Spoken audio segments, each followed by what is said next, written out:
Let me ask you a question that may disturb you at first, but stay with me, because the answer will change how you see your entire working life. Why is it that the hardest working person you know isn't the wealthiest? Think about that for a moment. Really think about it. You know someone, perhaps several people, who work themselves to absolute exhaustion. They arrive early, they leave late. They sacrifice weekends and holidays. They give everything they have to their jobs, holding nothing back. And yet, somehow, they struggle. They watch others, who seem to work far less intensely, earn far more money. Now, why do you suppose that is? Most people, when they observe this phenomenon, reach one of two conclusions. Either they decide that life is fundamentally unfair, that success depends on luck or connections or some advantage they weren't born with.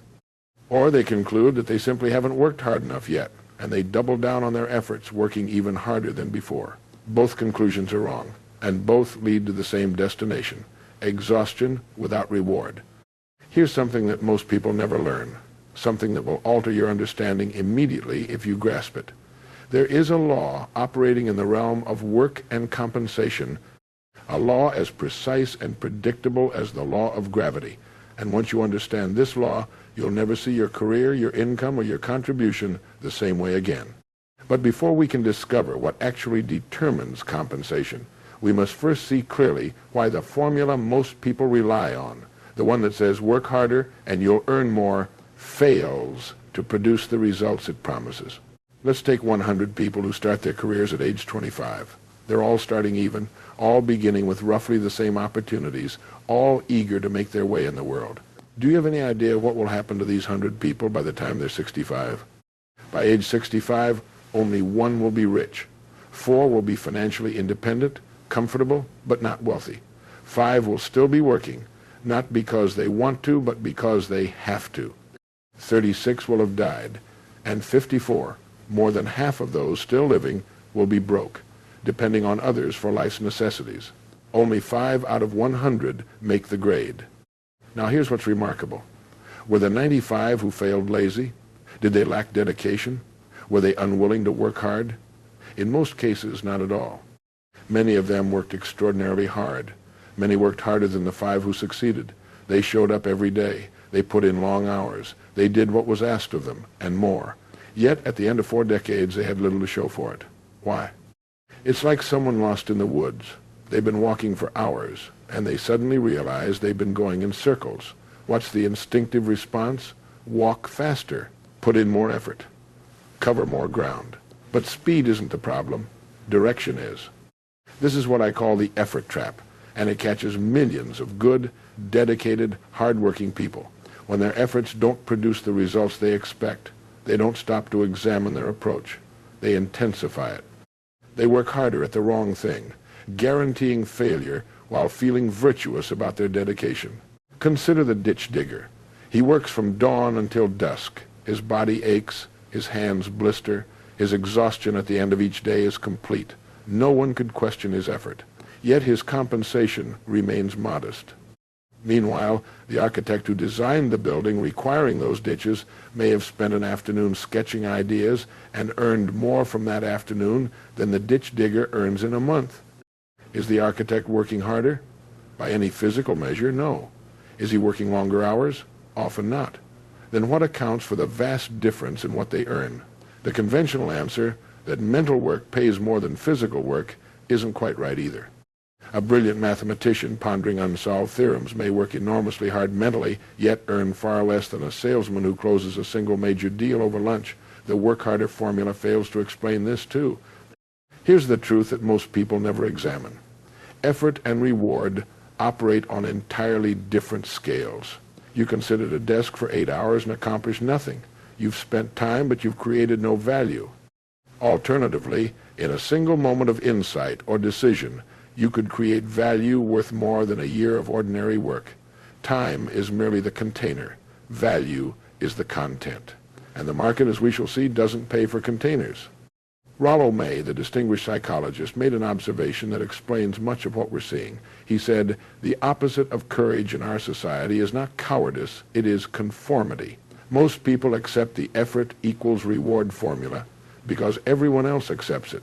They've been told it since childhood. They've never questioned it. They conform to a belief that doesn't work, and then they conform to the results that belief produces. They work harder and harder in the wrong direction, never stopping to ask whether the direction itself might be the problem. Someone once asked Dr. Albert Schweitzer, the great humanitarian and Nobel laureate, what was wrong with people today. The doctor was silent a moment, and then he said simply, "Men don't think. They work. They don't think about whether their approach to work serves them. They work harder. They don't examine whether harder work is the answer. And they end up among the 95 rather than the 5, not because they lacked effort, but because they never understood what effort was supposed to be directed toward." The consequences of this misunderstanding extend far beyond money. People caught in the effort trap sacrifice their health, running themselves ragged for rewards that never come. They sacrifice time with their families, convinced that more hours at work will finally produce the breakthrough. They sacrifice their peace of mind, growing increasingly bitter about the injustice of a system that seems to reward others while ignoring their dedication. The tragedy isn't laziness. The tragedy is misdirected dedication. Good people giving everything they have in service of an equation that doesn't work. Now here's what I want you to understand. I'm not saying hard work doesn't matter. It matters enormously. But effort is necessary, not sufficient. Working hard in the wrong direction guarantees failure. Working hard in the right direction enables success. Direction determines everything. So if effort alone doesn't determine compensation, if working harder isn't the answer, then what is? What are people actually being paid for? There must be a principle operating here, something as consistent and reliable as gravity, that explains why some effort produces abundant reward, while other effort produces exhaustion and little else. That's exactly what we're going to discover. Now here's something interesting. Once you understand what determines compensation, what you're actually being paid for, you'll see that it has very little to do with hours worked or effort expended. It has everything to do with something else entirely. It's like the person standing in front of a coal stove saying, "Give me heat, and then I'll add the wood." They stand there waiting. They grow impatient. They may even grow angry at the stove for not producing what they want. But the stove operates by law. Fuel must come first, then heat. No amount of waiting or demanding will change this sequence. The law doesn't negotiate. Most people approach their compensation exactly this way. They want to be paid more, and then they'll contribute more. They want the reward first, and then they'll provide the service. They're standing in front of the stove demanding heat while their arms remain empty of wood. But here's the key. The sequence is fixed. Contribution comes first. Compensation follows. Value must be created before value can be received. This isn't opinion, it's how exchange actually works. Now let me ask you another question. Have you ever stopped to think about the difference between being busy and creating value? They're not the same thing. Not even close. A person can be tremendously busy, rushing from meeting to meeting, answering messages, filling out reports, staying late at the office, and yet solve no meaningful problems. They've been active. They've expended effort, but they haven't created anything that someone would pay for. Activity is visible. Value creation is often invisible. But only value creation is compensated. The market doesn't ask, how hard did you work? It doesn't ask, how many hours did you put in? It doesn't care whether you were busy or rested, stressed or relaxed. The market asks only one question. What problems did you solve? What needs did you meet? What did you contribute that someone would exchange money for? That's a very different question, and most people never think to ask it of themselves. Consider two people with identical job titles. They work at the same company, in the same department, with the same opportunities. One sees herself as someone filling a role. She shows up, does what's asked, follows the procedures, puts in her hours, and goes home. The other sees himself as a problem solver who happens to work in that role. He studies the challenges facing his department, anticipates needs before they become urgent, looks for ways to contribute beyond his job description. On paper, they're doing the same job. In reality, they're doing very different things, and only one of them has positioned himself for increased compensation. Why? Because he's creating value. She's spending time. The Bible puts this truth plainly. As ye sow, so shall ye reap. You cannot harvest what you haven't planted. You cannot receive value if you haven't first provided it. The sowing must come before the reaping, never the reverse. Emerson wrote extensively about what he called the law of compensation. He observed that throughout nature and human affairs, we receive in proportion to what we give. This isn't mysticism or wishful thinking. It's observation of how exchange actually functions. William James, the great psychologist, noted that human beings can alter their circumstances by altering how they approach them. When you approach work as time to be exchanged for money, you get modest returns on modest contribution. When you approach work as problems to be solved and value to be created, you position yourself for abundant returns on abundant contribution. Now here's the uncomfortable implication of all this. If compensation reflects value created, then your current compensation reflects your current value creation, no more, no less. That's uncomfortable to hear, but it's also empowering, because it means compensation isn't arbitrary, it isn't random, it isn't determined by forces beyond your control. It's determined by something you can influence, the value you create. This is why two salespeople at the same company, selling the same products, earning the same base salary, can end up with vastly different total incomes. One sells 3 times as much as the other. Same hours available, same products, same training, same opportunities. But one creates dramatically more value, more problems solved for more customers, and receives dramatically more compensation. The market recognized what both of them contributed. It returned to each what each had sown. Let me tell you something which, if you really understand it, will alter how you work immediately. You are not paid for your hours. You are paid for the value you bring to your hours.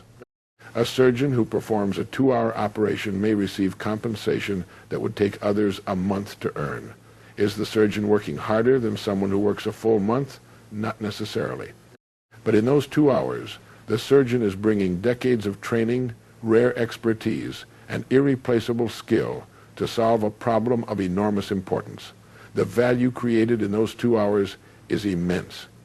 The market recognizes this. The surgeon's compensation reflects it. Now, notice what happens when we understand this.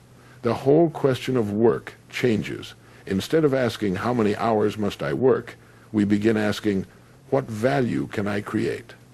Instead of watching the clock, we watch for opportunities to contribute. Instead of filling time, we solve problems.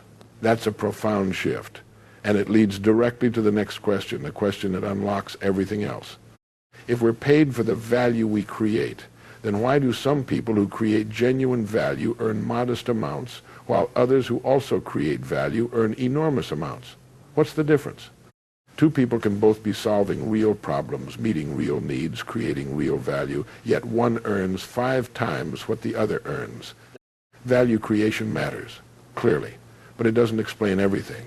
There must be another factor operating, something that multiplies or reduces the compensation that value receives. And there is. It's the other half of an equation that most people never learn, an equation that explains every income you've ever earned and predicts every income you'll ever earn. I'd like to tell you about something that most people go their entire working lives without learning.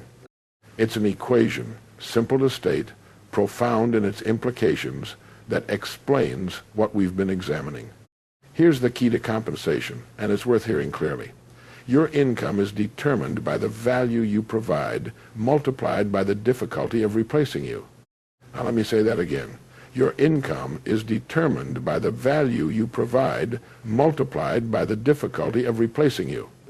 This is the law of compensation. It operates with perfect precision. Whether we understand it or not, whether we approve of it or not, it explains every income you've ever earned. It explains why some people work little and earn much, while others work much and earn little. It explains the surgeon and the ditch digger, the architect and the laborer, the star salesperson and the average one. Notice that there are 2 factors in this equation, not one. Value and replaceability. Both must be addressed. Think of it this way. The equation multiplies. It doesn't add. If either factor is 0, the product is 0. High value multiplied by easy replaceability produces modest results. Low replaceability with low value also fails. Only when both factors are elevated do the highest rewards appear. Let me show you what this means. Consider the assembly line worker. His work contributes to products worth millions of dollars. That's genuine value. Without his contribution and the contributions of workers like him, nothing would get built. But here's the thing. 100 other people could do his job equally well. They have the same skills. They could step into his role tomorrow with minimal training. He provides value, but he's easily replaced. The equation explains his wage precisely. Value, present but shared. Replaceability, high. The product of these factors determines his compensation. Now consider someone different, the 30-year employee who knows where everything is filed. She's been at the company so long that she's the only one who knows certain systems, certain histories, certain processes. In that sense, she's irreplaceable. No one else knows what she knows. But here's the question. Does that knowledge create significant value? If what she knows doesn't solve important problems or meet important needs, if it's just institutional memory that doesn't move the organization forward, then her irreplaceability alone commands no premium. Low replaceability multiplied by low value still produces a modest result. The highest rewards go to those who master both factors. They provide exceptional value, solving problems that matter enormously, and they're difficult to replace. Their combination of skills, knowledge, relationships, and capabilities isn't easily replicated. Think of a ship's captain navigating treacherous waters. The value he provides is immense. The safety of the crew, the protection of the cargo, the arrival of the vessel at its destination. And a qualified captain who knows those particular waters, who has the judgment to navigate them safely, he's not easily found. Both factors are high. His compensation reflects this reality. Contrast this with a deckhand on the same ship. The deckhand contributes value too. The ship couldn't function without deckhands, but many people could serve as deckhands. The role requires less specialized knowledge, less rare judgment. High replaceability reduces the product of the equation, regardless of the value contributed. Now here's what most people miss entirely. They focus on one variable if they focus on either at all. They try to work harder, do more, contribute more, all good impulses. But they ignore replaceability. They become excellent at things thousands of others are also excellent at. They develop skills that are genuine but widely shared. They provide value that, while real, is also readily available elsewhere. The person who grasps the complete equation asks different questions. Not just how can I create more value, but also how can I become harder to replace? These two questions, asked consistently and answered through action, led inexorably to increased compensation. Not because anyone decides to be generous, but because the law of compensation operates as certainly as gravity. Consider the farmer's land. The land will return whatever you plant. It doesn't care what you plant. If you plant corn, you harvest corn. If you plant weeds, you harvest weeds. The land is completely impartial, but it returns exactly what has been sown in proportion to what has been sown. The same principle operates here. Plant specialized skills, rare knowledge, unique capabilities, and irreplaceable contributions, and you harvest premium compensation. Plant only what everyone else plants, common skills, replaceable capabilities, undifferentiated value, and you harvest what everyone else harvests. The land doesn't care, but it returns precisely what we put into it. Throughout history, the great minds have agreed on this principle. The Bible tells us that we reap what we sow in proportion to what we sow. Emerson wrote an entire essay on compensation, arguing that this law operates throughout nature and human affairs. William James observed that human beings can alter their circumstances by altering the positions they create for themselves. This isn't speculation, it's observation of how things actually work. Now I want you to understand something important. The law of compensation isn't a moral judgment. It doesn't say hard workers are bad or that effort doesn't matter. What it says is that effort must be directed toward the factors that actually determine compensation, value creation, and irreplaceability. Any other direction, however strenuous, won't change the equation. You can't alter the product by working on something that isn't part of the formula. So here's what we now understand. The equation is value times irreplaceability equals compensation. Both factors must be elevated for compensation to rise. Increase value while remaining easily replaceable, and compensation rises only modestly. Become irreplaceable while providing little value, and compensation stays flat. But increase both. Solve problems that matter enormously while becoming difficult to replace, and compensation must rise. It has no choice. The law operates. This insight resolves the mystery we started with. The hardest working person isn't the wealthiest, because hard work addresses neither factor directly. You can work very hard while creating modest value and remaining easily replaceable. You can exhaust yourself while the equation remains unchanged. But now we know what the equation is. The question becomes, how do we apply it? Does this principle actually work in the messy reality of daily life, or is it just theory? That's exactly what we'll examine next. Now let's test this principle against reality, because truth that doesn't survive contact with actual experience isn't truth at all. It's wishful thinking, and we're not interested in wishful thinking. Let me show you how the law of compensation operates in ordinary life, not in theory, but in observable, demonstrable fact. Take two salespeople at the same company. They sell the same products, they have access to the same customers, the same training, the same tools, they work roughly the same hours. On paper, they're doing the same job. One sees herself as a salesperson. She shows up, makes her calls, follows the script she's been given, handles the inquiries that come in, and goes home at the end of the day. She's doing her job. No one could say she isn't. The other sees himself as a problem solver who happens to work in sales. He studies his clients' businesses. He learns their challenges, their goals, their industries. He anticipates needs before the client articulates them. He provides solutions no one asked for because he recognized problems no one else saw. He makes himself indispensable, not through politics, but through genuine contribution. Now here's the result. He earns 3 times what she earns. Same title, same products, same hours available, 3 times the compensation. The law of compensation explains this precisely. She creates value, connecting customers with products they need, but she's easily replaceable. Any competent salesperson could do what she does. He creates exceptional value, solving problems his clients didn't even know they had, building relationships that competitors can't replicate, and he's difficult to replace. His knowledge of those clients, his relationships, his understanding of their needs, these don't walk in the door with the next hire. Value times irreplaceability. The equation operates. Let me show you another example. Consider 2 programmers at a technology company. Both write functional code.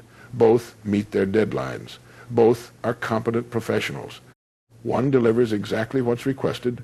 The code works. It does what the specifications called for.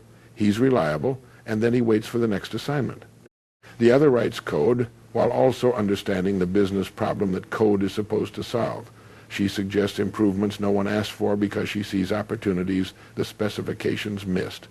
She documents her work so thoroughly that others can build on it. She mentors junior programmers. She makes connections across departments because she understands how her work fits into the larger purpose. Both are programmers, but only one is truly irreplaceable. If she left tomorrow, the company would feel her absence for months, perhaps years. The relationship she's built, the knowledge she's accumulated, the improvement she's initiated, these can't be replicated quickly. The other could be replaced within weeks with anyone of similar technical skill. Same job title, vastly different positions in the equation, vastly different compensation. William James, the great Harvard psychologist, observed that most people live far within their limits. They possess capacities they never develop, skills they never acquire, knowledge they never pursue. The irreplaceable person is simply the one who developed what others left dormant. She built capabilities that are genuinely rare, not because she's naturally more talented, but because she invested where others didn't. Marcus Aurelius, the philosopher-emperor, noted that we are what we repeatedly do, not what we intend, not what we believe, what we actually do. The programmers we just described both show up every day, but one repeatedly develops her irreplaceability while the other repeatedly does just enough. Over time, these repeated choices compound. One becomes increasingly valuable and increasingly difficult to replace. The other remains competent and entirely replaceable. Same hours, same starting point, entirely different trajectories. Now here's an important observation. The law operates regardless of industry or position, from retail to finance, from healthcare to manufacturing, from entry-level to executive. The same equation determines compensation. Those who create exceptional value while becoming difficult to replace earn premium returns. Those who create modest value while remaining easily replaceable earn modest returns. The external circumstances vary. The law doesn't. Ask yourself honestly, if you left your current position tomorrow, how long would it take to replace you? Not to fill your chair, that's easy, but to replicate what you contribute? How difficult would that replacement be? How many other people could do what you do the way you do it?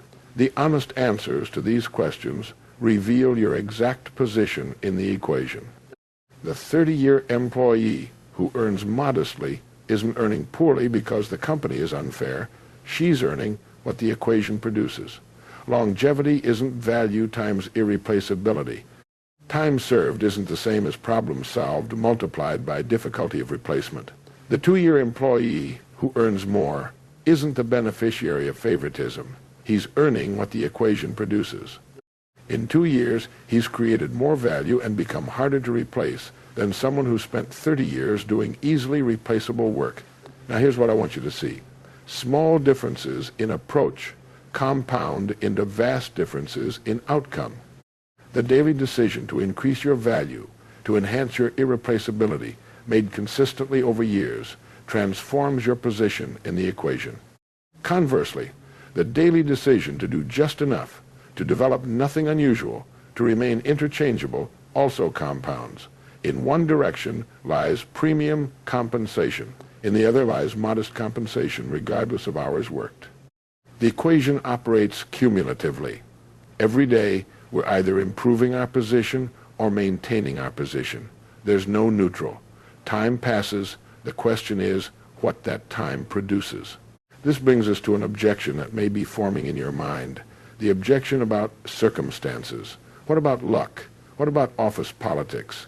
What about unfair systems and limited opportunities? These are real, they matter, and they deserve a direct answer. Now here's something I want to address directly, because if we ignore it, you won't fully trust what we've been discussing. What about luck? What about circumstances beyond your control? What about office politics, unfair bosses, limited opportunities, and the 1,000 external factors that seem to affect your ability to advance? These aren't imaginary concerns. They're real. And the person who pretends they don't exist is being naive. But here's the key. External factors affect the difficulty of applying the law of compensation. They don't invalidate the law itself.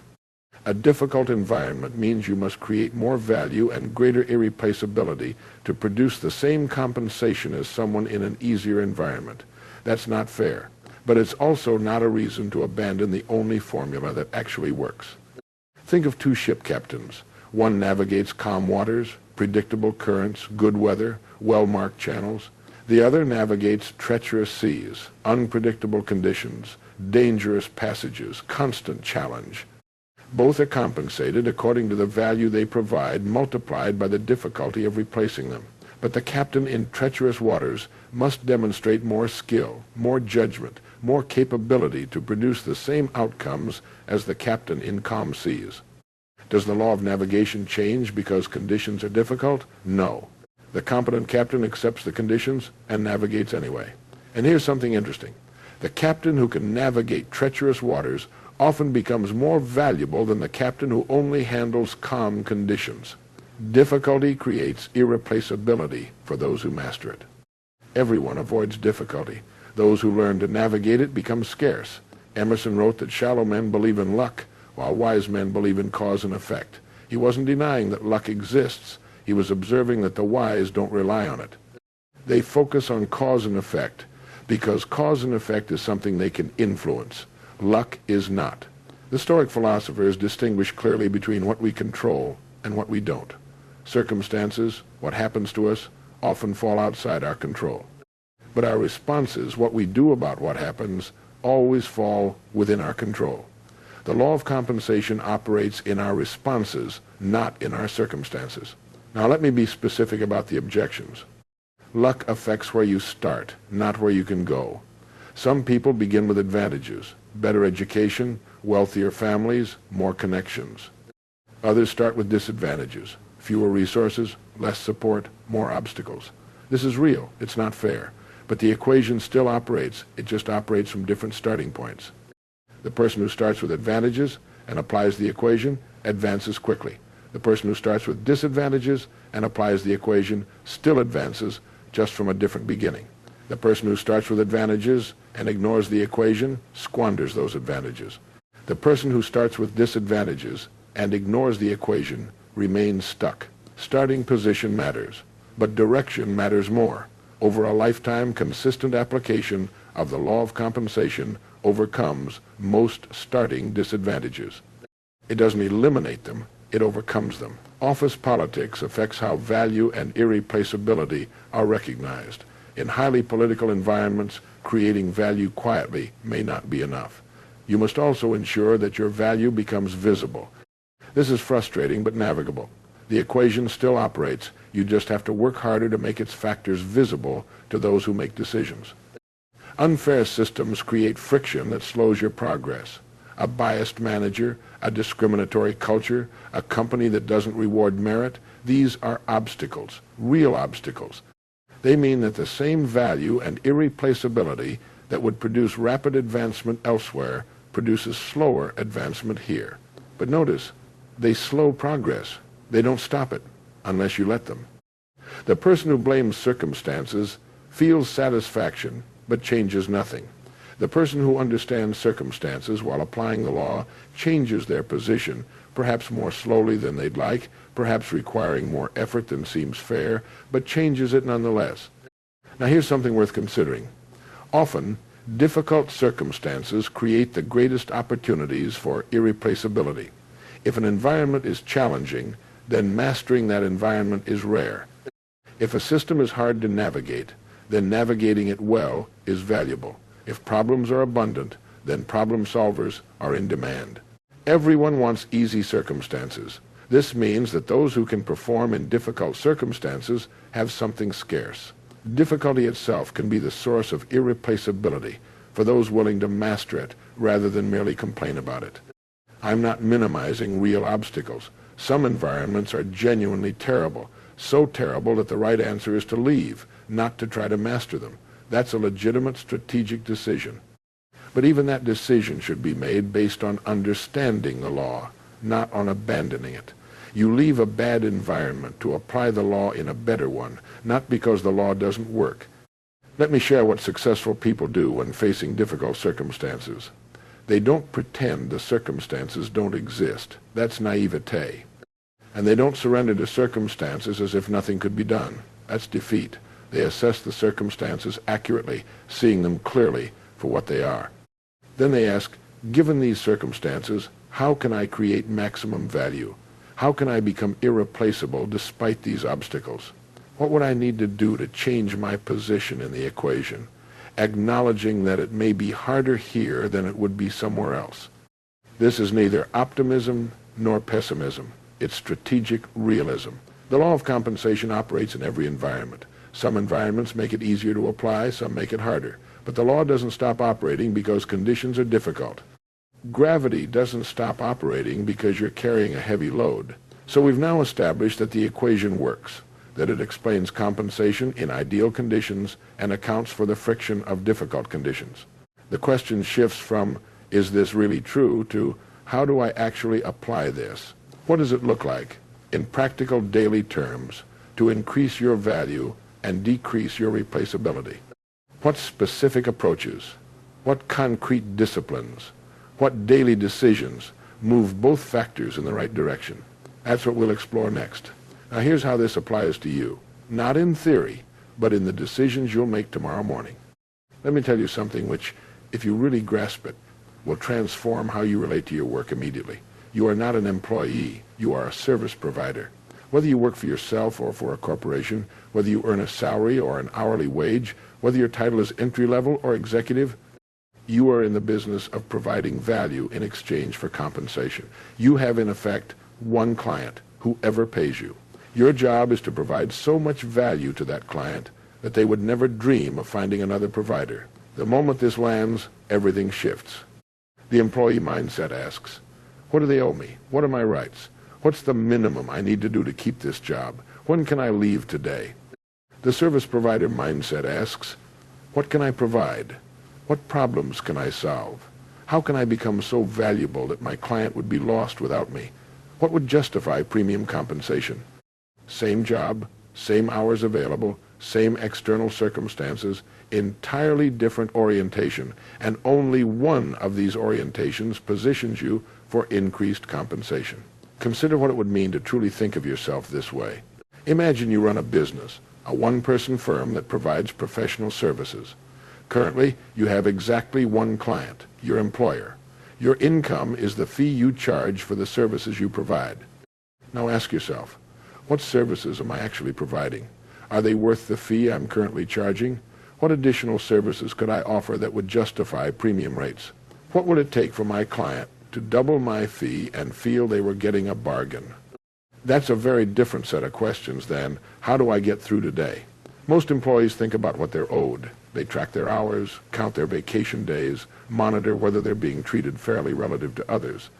This isn't wrong. Exactly. You should know your value. But it puts the focus entirely on receiving rather than providing. Service providers think about what they deliver. They ask whether their services are worth what they charge. They look for ways to become more valuable to their clients. They understand that their fee, their compensation, follows from the value they provide, not the other way around. No successful service provider demands higher fees first and then promises better service. That's backwards. They demonstrate exceptional service, build a reputation for solving problems, become irreplaceable to their clients, and then they can command premium fees because they've earned them. The sequence is fixed.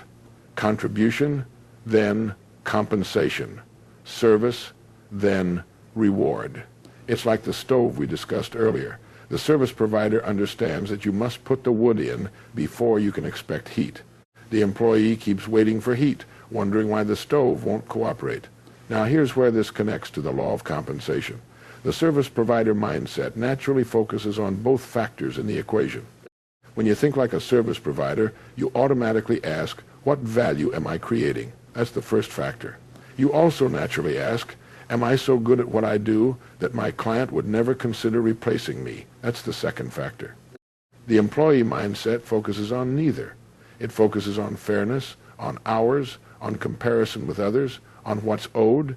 These concerns are human and understandable, but they don't move the equation. Peter Drucker, who studied management and organizations for decades, observed that successful executives act as if they were self-employed, regardless of their formal employment status. They take responsibility rather than wait for direction. They see themselves as providing value rather than filling a role. They think about results rather than hours. This isn't pretending, it's seeing clearly what's actually happening. You are providing services. You are receiving compensation based on those services. Thinking of it this way simply aligns your perception with reality. Emerson wrote that nothing is at last sacred but the integrity of your own mind. The service provider mindset is this integrity applied to work. It means taking ownership of your contribution rather than waiting to be owned. It means seeing yourself as the author of your compensation rather than the victim of others' decisions. Now I want to be clear about something. This isn't about being servile. It isn't about accepting whatever conditions are imposed on you. Quite the opposite. The best service providers are confident about their value. They know what they're worth because they know what they provide. They negotiate from strength because they have something genuinely valuable to offer. The shift is from passive to active, from recipient to provider, from waiting to creating. Here are the errors to avoid. The error of entitlement, expecting more compensation without providing more value. No successful service provider operates this way. They understand that the fee follows the service, not the reverse. The error of martyrdom, providing exceptional value while failing to ensure it's recognized. Service providers don't hide their contributions. They ensure their clients understand what they're receiving. Invisible value is unrewarded value. Creating value is necessary. Making it visible is also necessary. The error of cynicism, dismissing this as manipulation or empty thinking. This isn't manipulation. It's alignment with how exchange actually works. It's seeing reality clearly rather than through the distorting lens of entitlement or victimhood. Notice what happens when you adopt this mindset. Tomorrow morning, when you begin your work, you can approach it differently. Instead of asking, what do I have to do today? You can ask, what value can I create today? Instead of watching the clock, you can watch for opportunities to contribute. Instead of doing the minimum to fulfill your role, you can look for problems to solve that no one asked you to solve. This is immediately applicable. No one needs to give you permission. No external circumstance needs to change. The shift is internal, and it happens the moment you decide to make it. So you now understand the orientation that positions you for increased compensation. You see yourself as a service provider, creating value for a client. You focus on contribution rather than entitlement. You think about what you can provide rather than what you're owed. But what, specifically, should you do? What concrete actions build value and irreplaceability over time? What daily disciplines move both factors in the equation? That's exactly what we'll examine next. I'd like to tell you about a discipline so simple that most people dismiss it, and so powerful that it can transform your position in the law of compensation within a few years. Here it is. 1 hour per day of study in your chosen field. That's all. 1 hour per day of deliberate development, reading, studying, practicing, learning, will put you at the top of your field within 3 years. Now let me say that again. 1 hour per day of study in your chosen field will put you at the top of your field within 3 years. Not average, the top, not competent, exceptional, not replaceable, irreplaceable. Why? Because most people won't do it. The very simplicity of this discipline causes people to dismiss it. An hour a day? That can't make much difference, and so they do nothing. They go home after work and rest. They pursue entertainment. They wait for their company to train them. Meanwhile, the person who invests 1 hour daily accumulates 365 hours of focused development per year. In 3 years, that's over 1,000 hours of deliberate improvement. In a decade, it's nearly 4,000 hours.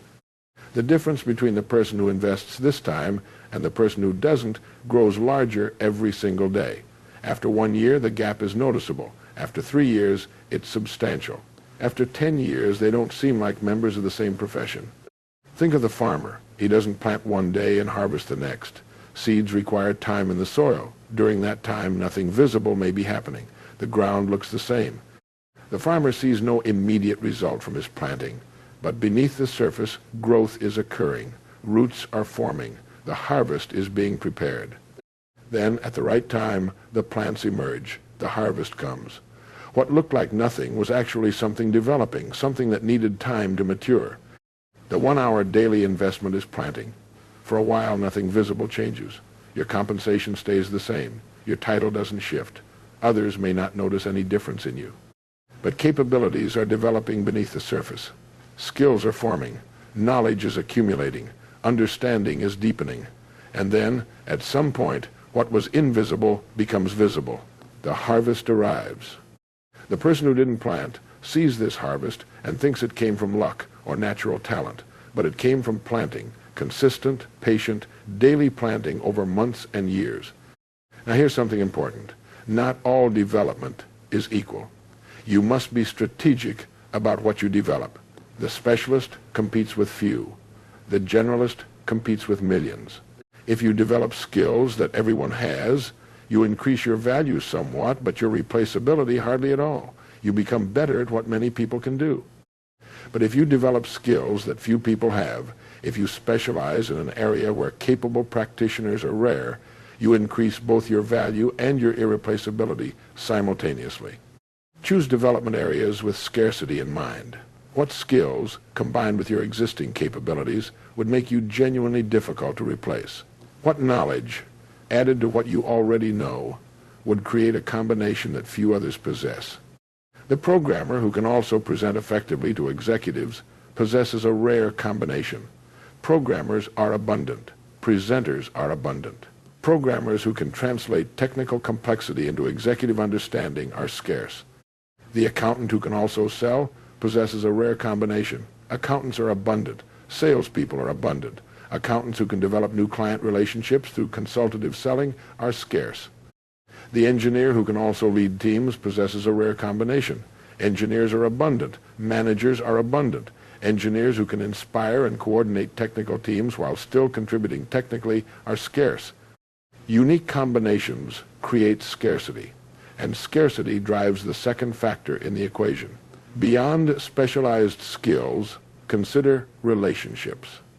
The person who has built genuine relationships with key clients, important stakeholders, or critical partners possesses something that can't be easily replicated. A new hire might have the same technical skills, but will take years to build the same relationships. Relationships no one else has cultivated become irreplaceable assets. They're not on your resume. They can't be taught in training. But they multiply your value in ways that are difficult to quantify and impossible to duplicate quickly. So here's the practical application. Identify one area where increased capability would most increase your value or decrease your replaceability. Just one area to start. What, if you mastered it, would move the equation most significantly? Commit to 1 hour daily, reading, studying, practicing, developing in that area. Protect this hour. It's not optional, it's strategic. It's not indulgence, it's investment. Then identify 3 relationships that, if developed, would make you harder to replace. Begin cultivating them deliberately. Don't hope they develop accidentally. Create reasons to connect. Provide value to those people. Build genuine relationships based on genuine contribution. Marcus Aurelius wrote that we are what we repeatedly do. Excellence isn't an act, it's a habit. The daily discipline of development creates the capable person who commands premium compensation. Not overnight, the seeds need time, but inevitably, as surely as planted seeds produce harvest. Benjamin Franklin systematically developed himself throughout his life, constantly adding new capabilities, new knowledge, new skills. He didn't do this because he had more hours than others. He did it because he invested the hours he had more deliberately. The errors to avoid. The error of intensity over consistency. People try to develop capabilities in bursts, binge learning over a weekend, then nothing for months. This doesn't work. Bursts fade. Daily habits accumulate. 1 hour every day beats 7 hours once a week, even though the weekly total is the same. Consistency compounds, intensity fades. The error of developing what everyone else develops. If you become excellent at what thousands of others are excellent at, you've increased your value, but not your irreplaceability. You compete with thousands. Choose development areas that create scarcity. The error of impatience. You plant today and want to harvest tomorrow. But the law of compensation operates over time. Seeds don't sprout overnight, neither do capabilities. The person who quits after 6 months because nothing visible has changed has pulled up the seeds before they could mature. Let me leave you with this question. 3 years from now, you will be somewhere. You will have certain capabilities, certain relationships, certain positions in the equations that determine your compensation. Will those capabilities, relationships, and positions be the same as they are today, or will they be dramatically improved? 3 years will pass regardless. The only question is what you do with them. The 1 hour principle works, but it only works for those who work it. Now let's go deeper, because this principle reaches far beyond paychecks and careers. Once truly understood, the law of compensation reveals something fundamental about exchange itself, something that applies to every area of life. We live in a universe of cause and effect, of sowing and reaping. Nothing comes from nothing. Every reward has a corresponding service. Every harvest has a corresponding planting. This isn't capitalism or socialism or any political or economic system invented by humans. It's how reality itself operates. The farmer's field returns precisely what was planted, not more, not less. Plant corn, harvest corn. Plant weeds, harvest weeds. The field doesn't negotiate. It doesn't make exceptions for good intentions or hard luck. It doesn't care about fairness or unfairness. Results follow planting with perfect precision. Life operates by this same law. We cannot harvest what we haven't planted. We cannot receive what we haven't given. We cannot reap respect while sowing contempt. We cannot gather trust while scattering betrayal. We cannot collect kindness while distributing cruelty. The field doesn't care, but it returns exactly what we plant. This means something profound. Compensation in any area of life isn't something done to us. It's something created by us. We aren't victims of arbitrary decisions by external forces. We're participants in an exchange that operates by principles we can understand and apply. Consider how this applies beyond income. In relationships, the depth of connection you experience corresponds to the depth of contribution you make, multiplied by your irreplaceable presence in someone's life. Those who give little receive little, regardless of how much they want. Those who give much receive much, regardless of whether they sought it.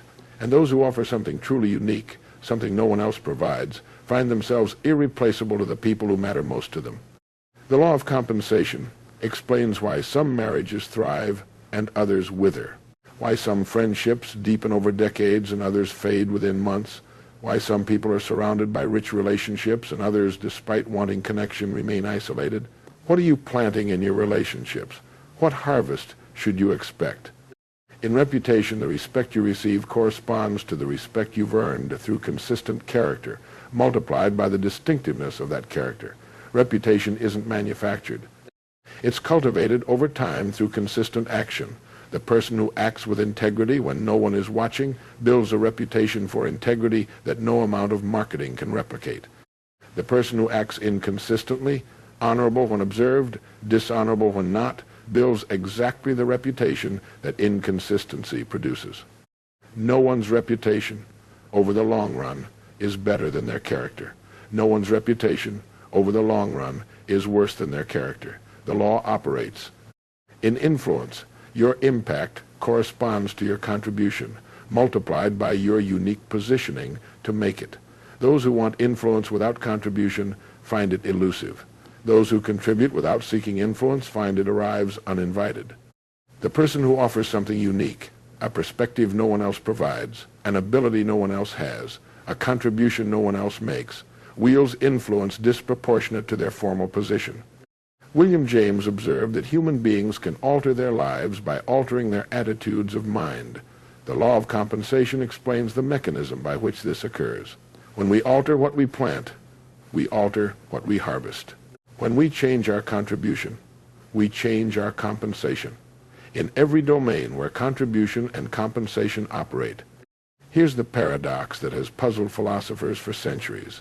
Those who seek only their own benefit rarely achieve it, while those who seek to benefit others achieve both. The selfish end up with less than they grasped for. The generous end up with more than they gave. But it's not a paradox at all. Once you understand the law, you cannot receive without first giving, any more than you can harvest without first planting. The person who withholds contribution, hoping to receive before giving, has reversed the sequence that produces results. The person who contributes freely, trusting that the harvest follows the planting, has aligned with how reality actually works. The Bible puts it simply, "As ye sow, so shall ye reap." Emerson devoted an entire essay to this principle, showing how compensation operates throughout nature and human affairs. Every wisdom tradition, from every culture, in every era, has arrived at the same observation. We receive in proportion to what we give. This isn't pleasant optimism. It's observation of how things work. Now here's what understanding this does to your experience. It liberates you. The person who grasps the law of compensation is liberated from envy. Why envy what others receive? Their harvest reflects their planting. Your harvest reflects yours. If you want a different harvest, plant different seeds. The person who grasps this law is liberated from resentment. Why resent when rewards seem unfair? Over the long run, they aren't unfair. They're proportional. The apparent unfairness is usually a failure to see the full picture, the planting that preceded the harvest. The person who grasps this law is liberated from victimhood. Why see yourself as the victim of circumstances? Circumstances affect conditions but don't determine outcomes. The equation operates within any circumstances. You can always plant, even in difficult soil. The harvest may take longer, but it comes. This is why understanding compensation, truly understanding it, changes not just how you work, but how you see everything. It's a way of perceiving reality that makes sense of what otherwise seems random and arbitrary. Your rewards have always matched your contribution, adjusted for the scarcity of that contribution, always. If you want different rewards, provide different contribution. This isn't harsh, it's liberating, because it means you're not at the mercy of forces beyond your control. You're at the mercy of a law, and laws can be understood and applied. The question that remains is simple. What will you do with this understanding? Understanding alone changes nothing. Applied understanding changes everything. Now let's return to where we began, to that question that may have disturbed you when you first heard it. Why is it that the hardest working person you know isn't the wealthiest? The answer should now be completely clear. Hard work directed at increasing value and decreasing replaceability produces increased compensation. Hard work directed elsewhere produces only exhaustion. The equation isn't effort equals reward. The equation is value times scarcity equals reward. Effort matters enormously, but only when it moves the variables that actually determine the outcome. Working harder at something that doesn't affect the equation is like rowing harder while pointed at the wrong shore. The extra effort doesn't get you where you want to go. It just gets you tired. The person who understands this holds what amounts to a master key. They're no longer confused about why some earn more than others. They're no longer bitter about perceived injustice. They're no longer working harder in the wrong direction, exhausting themselves for rewards that never come. They see clearly what determines compensation, and they apply their efforts accordingly. Think of a ship, not drifting aimlessly, but with a destination charted, a captain at the helm, and a crew working in coordination. A ship with a voyage mapped out reaches its destination 9,999 times out of 10,000.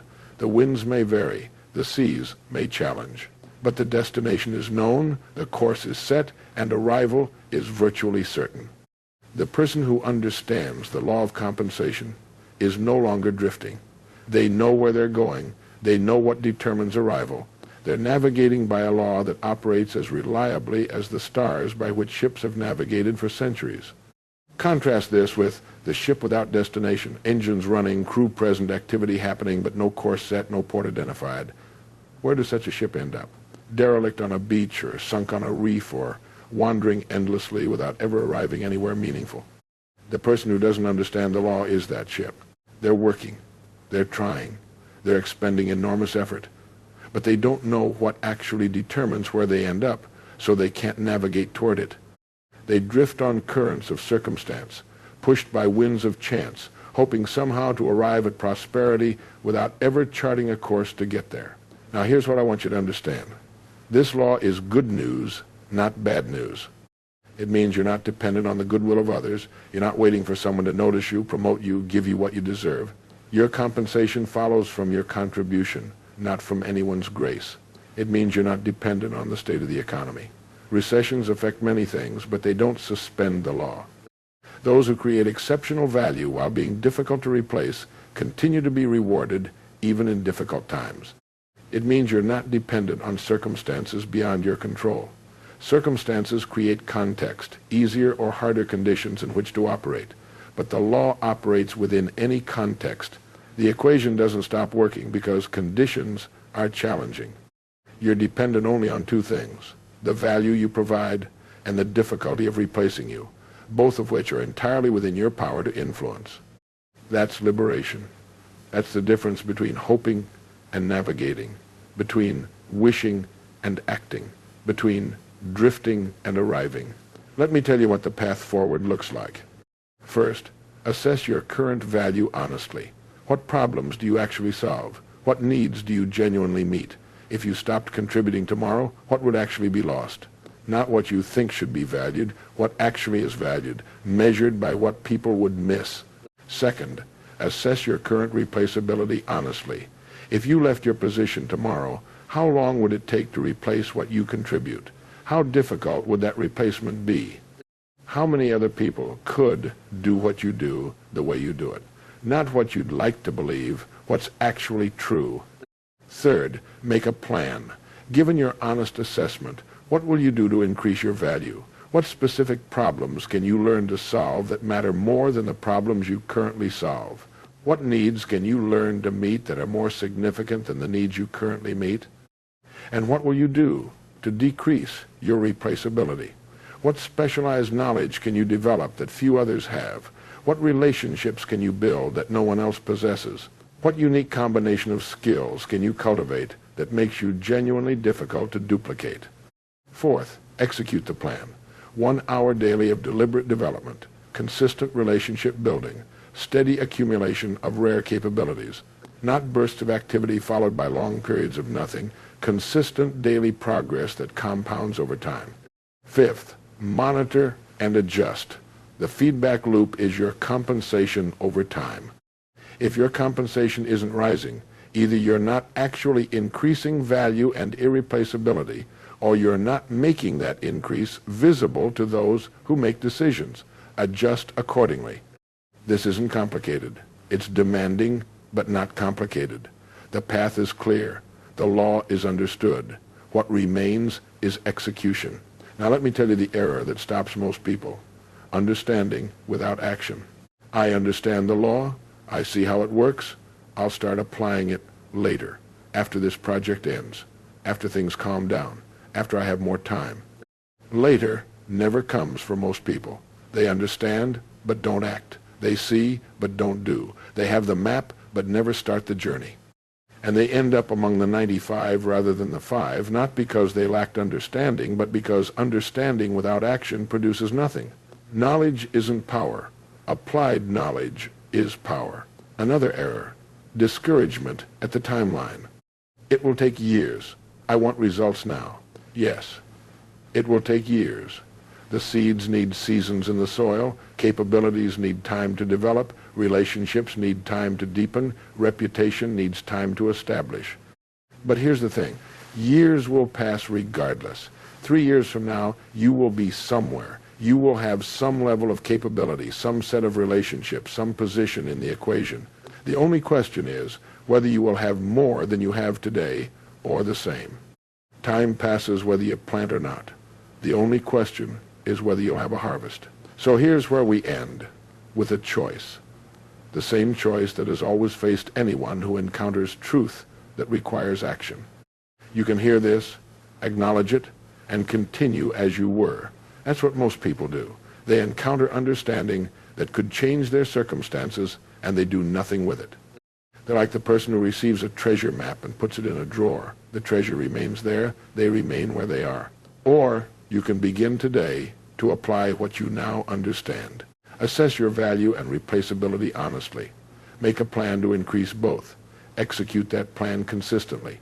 Monitor your progress and adjust. Navigate by the law rather than drifting by chance.